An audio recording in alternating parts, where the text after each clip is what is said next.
DJ Kanchan राज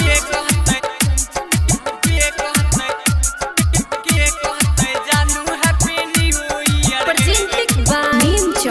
चौसीमा Vaishali Jaimangla music के कहते सोना happy new year गे नया साल में जाय छही ससुरा के कहते जानू हैप्पी न्यू ईयर गे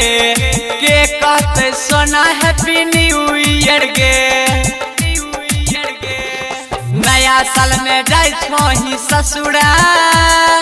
के कहते जानू हैप्पी न्यू ईयर गे के कहते बाबू हैप्पी न्यू ईयर गे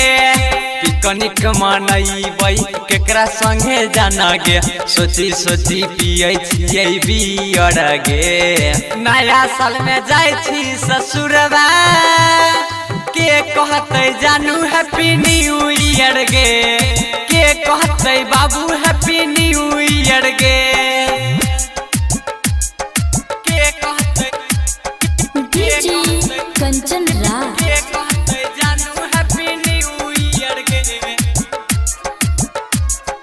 नीम चौसीमा वैशाली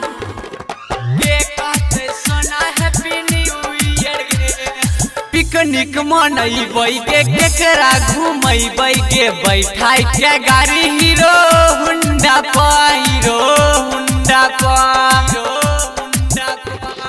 पिकनिक मनैबै के केकरा घुमैबै के बैठाई के गाड़ी हीरो हुंडा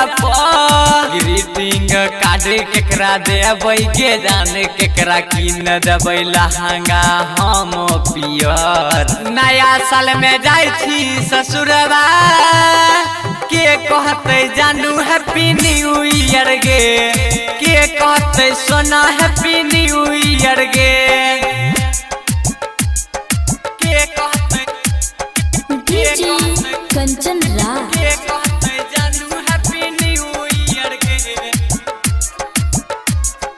नीम चौसीमा वैशाली